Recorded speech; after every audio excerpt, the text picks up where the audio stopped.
안녕하십니까. 신의균의 국방TV 시큐리티 뉴스입니다. 자, 문재인 대통령은 천주교 신자라고 하죠. 디모테오라고 하는 세례명도 가지고 있는데, 그런데 신성 모독을 하는 것은 아닌가 라는 생각이 듭니다. 아니, 교황을 상대로 어떻게 이렇게 거짓말을 계속 해 나가는지 정말 기가 차는데요. 관련 소식 알려드리겠고, 또 역시 이 문재인 대통령이 지금 기후협약에 가서 북한의 묘목을 어마어마하게 심어주겠다라는 이런 정책들을 추진하고 있는데, 이게 바로 간첩단이 북한의 묘목 보내는, 그리고 북한이 지령을 내려서 묘목 빨리 가져와 라고 하는 그 지령을 보냈던 여기에 부합한 것이 아니냐라는 생각이 듭니다. 관련한 정황 알려드리겠고, 그리고 우리 원전 생태계 완전히 말아먹고 있는 그런 상황 다시 알려드리겠습니다. 첫 번째입니다.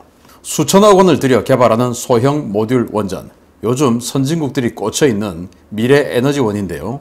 정부가 SMR을 개발은 하겠지만 탈원전 정책 기조를 유지해서 국내 사용은 불허하겠다는 황당한 정책을 발표했습니다. 한국전력 사장을 지낸 한 고위 인사는 이를 두고 에너지 자해 정책이라고 비난하고 있습니다. 정부가 5,832억 원을 투입해 혁신형 소형 모듈 원전 개발을 추진하면서 이를 수출을 위한 개발이라고 명시하고 정부의 탈원전 에너지 전환 정책과 관련해 국내 사용을 불허하겠다고 밝혀 논란이 되고 있습니다. 산업통상자원부는 1일 혁신형 소형 모듈 원전 이른바 ISMR 개발을 위한 예비 타당성 조사를 신청하면서 사업 목적의 수출을 위한 개발이라고 명시하고 정부 에너지 정책과 관련해서 불필요한 논란을 만들지 않기 위해 해외 수출 전용이라는 단서를 달았다라고 밝혔습니다. SMR은 원자로와 증기 발생기 등 모든 구성 요소를 하나의 케이스에 담은 300메가와트급 이하 소규모 원전의 분류인데요. 주요 선진국들은 이를 석탄 화력발전소를 대체할 청정에너지원으로 규정하고 개발에 열을 올리고 있습니다. 세계적인 원자로 기술을 보유하고 있는 우리나라는 170메가와트급의 SMR 설계를 이미 완성해서 해외 SMR 대비 안정성과 경제성이 대단히 뛰어나다는 평가를 받아왔는데요. 정부가 이를 탈원전 정책에 거스르는 기술로 규정하고 국내 사용을 불허한다는 방침을 굳히자 각계에서는 비난의 목소리가 쏟아져 나왔습니다. 한국전력 사장을 지낸 에너지 전문가 조환익 전 한전 사장은 재생에너지 비중을 70%까지 높이고 원자력 비중을 6%까지 낮추겠다는 것은 자충수를 넘어 자해 행위다 라며 문재인의 황당한 에너지 정책을 비난했습니다. 이런 상황에서 정부는 박기영 산업부 2차관을 대표로 러시아 극동 북극개발부 장관과 회의를 갖고 액화 천연가스 도입 확대와 차후 파이프라인 구축 등 러시아와의 에너지 공급 협력 확대 방안을 논의했는데요. 최소 비용으로 에너지를 안정적으로 청정하게 수급할 수 있는 최고의 기술은 버려두고 유럽에서 에너지 인질화 논란이 일고 있는 러시아제 천연가스 도입 확대를 추진하며 그야말로 자해 행위를 하고 있는 이 정권, 국가와 국민에게 천문학적인 손실을 안기고 위험으로 내몬 이 범죄 행위에 대한 책임을 반드시 물어야 되겠습니다. 자, SMR을 도식화한 이 CG인데요. 이런 것들을 이제 이 선진국들을, 즉 미국, 영국, 프랑스, 중국, 러시아, 중국은 선진국은 아니고 러시아 아니지만 어쨌든 이 강대국들, 바로 유엔 안보리 상임이사국들 아닙니까? 이 나라들이 대표적으로 탄소 중립을 위해서는 이 SMR이 답이다. 이거 외에는 없다. 이것만이 살 길이다. 라고 선언하고 이 SMR, Small Modular Reactor의 개발에 열을 올리고 있습니다. 그런데 우리나라는 아주 오래전부터 20여 년 전부터 스마트 원자로 개발했죠. 그 스마트 원자로를 바탕으로 더 줄여가지고 170메가와트급 정도의 SMR을 이미 설계를 했어요. 그런데 이제 국제사회에서 이 앞으로 이제 탄소 중립 쪽으로 모든 포커스가 맞춰지니까 국제사회에서 이 SMR의 시장성은 정말 무궁무진하고 뭐 황금알을 낳는 거위가 아닐까라고 생각이 될 정도인데, 그러면은 여기에 대해서 우리가 정말 이 국가적으로 정책적으로 지원하고 국가적으로 이것을 완전 올인해야 되는 상황일 수도 있는데, 문제는 수출 전용이다. 국내 사용은 안 한다. 불허한다. 라고 단서를 아예 달아놨어요. 5,800억. 예산을 투입하면서 자 그러면은 전 세계에서 중국 아주 아프리카나 이런 저개발 국가에는 중국이 막 들이댈 테고 그리고 기존의 이 원자력 강국인 프랑스, 미국 또 캐나다, 일본 이런 나라들하고 전 세계에서 우리가 이 SMR을 팔기 위해서 경쟁을 해야 되는데 그러면은 선행의 안정성 이런 것들 봐야 되지 않습니까? 그럼 한국 자기네들이 잘 쓰고 있냐? 봐야 되는데 아니 우리는요 안 쓰고요. 우리는 깨끗한 나라이기 때문에 안 쓰고 여러분들한테만 팔 거예요. 하는 걸 누가 사주겠습니까? 정말 기가 차죠. 무기도 마찬가지입니다. K9 자주포가 현재 유럽을 비롯해서 많은 나라에 판매되고 있는 게 한국 육군이 대규모로 써주고 있기 때문에 지네들도 저렇게 쓰니까 얼마나 좋으면 지네들도 저렇게 잘 쓰겠냐라는 검증이 이미 육군이 1000대 넘게 쓰고 있다. 이거로 인해서 검증 끝난 거거든요. 그런데 SMR 우리는 안 써요. 그런데 니네들은 써주세요. 이게 되겠습니까? 그래서 이게 얼마나 앞으로 시장성이 높으냐. 이제 탄소 중립해야 돼요. 탄소는 사람이 숨만 쉬어도 지금 나오지 않습니까? 그러면 가장 많이 탄소를 배출해내는 것이 화력발전소. 그러면 이 화력발전소를 없애요. 중국 여행 가보신 분들 아실 겁니다. 도시가 하나 있으면 도시 입구에 반드시 화력발전소가 있습니다. 그 화력발전소 굴뚝이 3개냐 2개냐 이런 거에 따라서 이 도시 규모가 한 얼마 정도 되겠다라는 느낌이 올 정도로 반드시 도시 옆에 화력발전소 하나 있어서 전력을 담당하죠. 그래서 중국이 저렇게 미세먼지가 많은 겁니다. 그런데 앞으로는 이제 도시가 하나 생기면은 그 옆에 반드시 SMR, 이 스마트 원자로 소형 이 스몰 모듈러 리액터, 이 SMR이 들어가는 겁니다. 그러면 이제는 전 세계 이 소형 원자로 시장이 셀 수도 없을 만큼 무궁무진하게 앞으로 팔리게 될 텐데 이걸 지금 우리는 안 해요.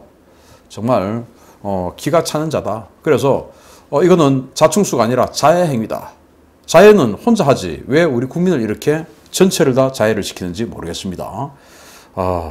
점점 분노가 치밀어 오르는 문재인에 대한 분노가 치밀어 오르는 이런 소식들 오늘 연속으로 들려드리겠는데요. 더 분노입니다. 문재인 캠프에서 활동했다던 청주 간첩단이 북한의 지령을 받아 북한에 대한 묘목 보내기 운동을 하면서 더불어민주당 송영길 등 유력 정치인들과 만나 이 문제를 논의하고 이재명과는 아예 협력해서 북한에 실제로 묘목을 보낸 사실 언론 보도를 통해 밝혀졌는데요. 북한이 묘목을 보내라는 지령을 보내서 그런지 문재인이 국제무대에서 이에 화답하며 북한에 대한 묘목 지원 이슈를 꺼내들었습니다. 영국 글래스고에서 열린 유엔 기후변화협약 당사국 총회에서 2030년까지 탄소 배출량 40%를 감축하겠다는 자해 선언을 해서 세계는 물론 국민들로부터 치울 수 없는 똥을 싸고 갔다라는 격앙된 비난을 받고 있는 문재인이 북한의 묘목을 지원하는 산림협력 제안을 북한 대표에게 제안했습니다. 문재인은 최일주영 북한 대사가 북한 측 대표로 참석한 이번 총회에서 한국은 당초 목표보다 14% 더 올려서 잡은 온실가스 40% 감축을 하겠다라고 선언하면서 그 방안 중에 하나로 남북한 산림협력을 통해 한반도 전체의 온실가스 감축해 나갈 것이다 라고 선언했습니다. 이번 회의에 문재인과 함께 참석한 한정혜 환경부 장관 역시 같은 주장을 내놓았습니다. 그는 기후협약총회 한국 홍보관을 차려놓고 다른 개발도상국에도 하는데 북한 산림보고는 왜 못하겠느냐 라며 해외에서 온실가스 감축 활동을 하면 그 실적이 국내 실적으로 반영되는데 그 해외 산업을 활용해 북한 산림보건을 지원하면 남북한이 윈윈하는 것이다 라고 주장했습니다. 국제무대에서 대놓고 북한의 나무를 지원하겠다고 밝힌 이 정권의 행보가 소름 끼치는 것은 북한이 지령문을 통해 대북 제재 예외 품목인 묘목 100만 그루를 북한으로 보낼 수 있도록 사회운동을 전개하라고 청주 간첩단에게 지시한 것이 수사당국 조사 결과 확인됐기 때문인데요. 송영길 등 여권 중진 의원들도 다수 연루된 이 사건이 이슈가 된 직후에 문재인은 국제공식석상에서 북한에 대한 묘목 지원 의지를 밝힌 것입니다.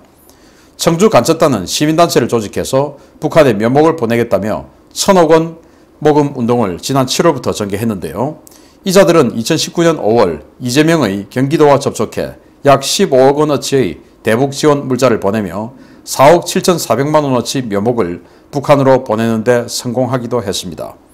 문 정권의 대북 산림복원 의지 천명은 북한이 국내 간첩들에게 지속적으로 묘목 지원을 요구한 것과 맞물려 더욱 관심을 받고 있는데요. 하나부터 열까지 오로지 북한만 바라보는 이 정권, 문재인의 남북 산림 협력 구상을 지켜보던 우방국 대표들이 속으로 무슨 생각을 했을지 정말 참담합니다. 기승전 북한입니다. 기승전 북한. 자, 간첩단 지령 보셨지 않습니까? 북한에 묘목 보내라. 원목을 보내면 이거는 제재 대상인데 묘목을 보내면 이거는 인도주의적 문제이기 때문에 제재 대상이 아니다. 묘목 보내라. 그래서 뭐 밤나무 뭐 이제 이런 거 보내겠다. 자, 이렇게 돼 있는데, 자, 지금 현재보다 뭐 거의 뭐 2배 이상 40%까지 탄소 배출을 줄이겠다. 8년 만에. 지금 이제 2030년 8년밖에 안 남았지 않습니까? 사람이 숨을 쉬어도 또는 뭘 해도 탄소는 다 나오게 되는데 그걸 40%를 어떻게 줄입니까? 반을 줄이겠다는 거 아닙니까? 도대체 뭘 해서? 자, 그러면은 이 재계에서 주장했죠. 이런 것들을 해 나가려면 한 1,500조 원이 든다. 그리고 그 배터리를 유지 보수하는 거는 그거는 뭐 해해년년 어마어마한 말로 표현할 수 없는 돈이 든다. 그래서 올해 현재 물가로, 지금 현재 물가로 전기요금이 2.4배 이상이 오를 것이다 라고 이야기했습니다. 전기요금 자기는 대통령 하고 나서 전기요금 2.4배 정도는 크게 부담이 안 되는지 몰라도 그 전기요금에 지금 10만 원 내신 분들 24만 원, 다음 달에 24만 원 나온다고 생각해 보십시오. 10만 원 내는데. 지금 5만 원 내는데 다음 달에 15만 원 나온다고 생각해 보십시오. 참겠습니까? 못 참죠. 그런데 이런 것들을 똥을 싸질러 놓고 가는데 그러면 안 지키면 되지. 안 지키면요, 이거는 국제 협약이기 때문에 협약을 위반한 거가 되죠. 스스로 내가 하겠다라고 한 것이지만 어쨌든 협약을 한 겁니다. 협약을 위반하면 제재가 따르게 됩니다. 예를 들어서 차관에 대한 이 금융에 대한 이 국제 이율이 높아진다든지 관세를 때려버린다든지 이런 제재를 따르게 돼요. 그래서 산업 전반이 그냥 치명상을 입게 되는 이런 어마어마한 짓을 했는데 이게 뭐냐? 북한 때문이 아니냐 생각이 듭니다. 자, 그래서 우리나라에서 줄일 수 있는 건 한계가 있죠. 그런데 다른 나라 거를 줄여주는 것도 우리의 포인트로 정립이 되는 겁니다. 그래서 북한에 묘목을 심어주면 우리 포인트가 정립이 되어서 북한 전 산하에 묘목을 다 심어주겠다.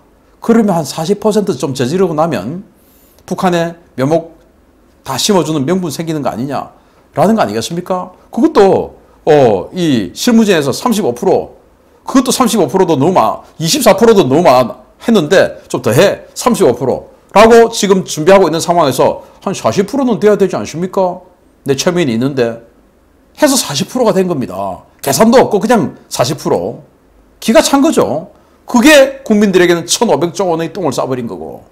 그런데 그걸 또 그 포인트를 맞추기 위해서 북한에 나무를 어마어마하게 심어주겠다. 간첩단의 지령 내가 이행하겠다. 자, 아까 이 SMR 스마트 모듈러 리액터 소형 모듈 원전 이야기할 때도 지금 러시아에서 북극권 에너지 개발 장관이 와 있는데 우리하고 지금 협정을 하고 있는데 액화천연가스 러시아로부터 많이 도입하겠다. 그거 어떻게 도입합니까? 결국 파이프라인 북한을 통해서 연결해 오는 거 아니겠습니까?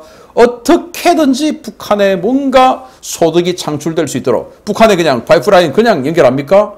돈 주고 연결해야 되죠. 관리비도 줘야 되죠. 어떻게든지 북한하고 연계해서 10원 한 장이라도 더 갖다 주고 싶어서 모든 정책을 북한에 포커스를 맞추고 쏟고 있는 이 문재인 정부, 이 똥을 다 치우려면은 정권만 바꾸어서 되는 게 아니라 어마어마한 희생과 피해를 감수를 해야 된다라는 엄청난 나쁜 못을 지금 받고 있는 겁니다. 정말 용서가 안 되는 자입니다. 그 용서가 안 되는데 이 용서가 신성모독으로까지 이어지고 있는데 저는 천주교 신자는 아닙니다만은 천주교 신자 여러분 용서하시겠습니까? 보겠습니다. 디모테오라는 세례명을 받은 천주교인인 문재인이 감히 가톨릭 교회의 수장인 교황의 이름을 팔아 사기극을 벌이고 있는 의심을 받고 있습니다. 그간의 악행에 대한 인간의 법 심판이 없더라도 천국에는 못 갈 것 같습니다. 청와대와 문재인이 현지 시각으로 10월 29일 바티칸 교황청을 방문해 교황을 아련한 직후에 발표한 보도자료에서 문재인이 교황 방북을 요청했고 프란치스코 교황이 초청장을 보내주면 기꺼이 가겠다고 밝혔다라고 주장한 가운데 다음날 나온 교황청 보도자료에는 북한에 대한 언급이 일절 없었던 것으로 확인되었습니다. 조선일보의 11월 1일 보도에 따르면 교황청은 문재인이 교황청을 방문해 프란치스코 교황을 아련해 환담을 가지고 한반도 평화기원에 대한 언급을 한 것 외에는 방북 의사를 밝혔다는 내용은 전혀 언급되지 않았다고 밝혔습니다. 조선일보는 지난 2018년에도 초청장만 주면 교황이 방북하겠다며 방북 의지를 밝혔다고 주장했지만 성사되지 않았다라고 꼬집으며 문재인과 청와대의 거짓말을 지적했는데요. 이와 관련해 교황청 관계자는 외국 정상의 교황 아련과 대화의 세부적인 내용에 대해서는 공개하지 않는 것이 외교적 관례라며 문재인이 교황과 어떤 대화를 나눴는지에 대해서는 공개를 거부했습니다. 교황청이 세부 내용 공개를 하지 않겠다는 발표를 하자 청와대는 사기극의 수위를 높인 것 같습니다. 박경미 청와대 대변인은 2일 한반도 평화를 위해서 항상 기도해주고 계신 교황님이 북한 방문은 만들어지는 이벤트가 아니라 그 자체로 숭고한 행보라며 종전선언, 베이징 올림픽 등과 연결 짓지 않고 그 자체로 봐주셨으면 한다 라고 주장하면서도 교황님이 아르헨티나, 즉 따뜻한 나라 출신이기 때문에 겨울에는 움직이기 어렵다 라고 알고 있다라는 궤변을 늘어놓았습니다. 그러나 청와대의 이 같은 주장은 그야말로 새빨간 거짓말입니다. 프란치스코 교황은 파리의 기온이 영상 3, 4도 수준으로 춥던 2014년 11월 25일 파리를 방문했고 영하 5도의 한파가 몰아치던 2016년 11월 북유럽의 스웨덴을 방문한 바 있으며 마찬가지로 2019년 11월 26일에도 영하권 날씨 속에 도쿄를 방문한 적이 있기 때문입니다. 실현 가능성도 없고 교황이 약속하지도 않은 방북 이야기를 자신과 소속 정당의 대선용 정치쇼를 위해 지어내 거짓말을 하고 이것이 들통나자 또 다른 거짓말로 거짓말을 덮는 자칭 천주교 신자 문재인 디모테오 카톨릭 10계명 제8계명 거짓 증언을 하지 말라라는 8계명을 곱씹어 보기 바랍니다. 자, 그러면 저희가 단독으로 입수한 교황청 공보실의 성명을 한번 낭독해 보도록 하겠습니다. 자, 2021년 10월 29일 대한민국 대통령과 접견. 2021년 10월 29일 금요일인 오늘 프란치스코 교황께서 바티칸 교황궁에서 피에트로 파롤린 국무장관 추기경, 외교장관 폴 리차드 갤러드 대주교와 함께 대한민국의 문재인 대통령을 접견했다. 열띤 논의가 진행되는 동안 교황은 양자 간 좋은 관계와 가톨릭 교회의 사회 기여, 긍정적 공헌에 대해 감사를 표했으며 한국 사람들 간의 대화와 화해 진전에 교회가 특별한 노력을 기울이고 있다고 말씀하셨다. 이와 관련하여 교황은 공동의 노력과 선의가 연대와 형제애로 뒷받침되는 한반도 평화와 발전에 도움이 되기를 희망한다고 말씀하셨고 그 후 회담을 통해 지역 현안, 인도적 문제에 관한 주제의 의견 교환을 했다. 자, 여기에 아무리 봐도 교황께서 북한에 방북을 하겠다, 초청장이 오면 가겠다 라는 말씀은 없습니다. 디모테오, 돌맞아 죽은 디모테오.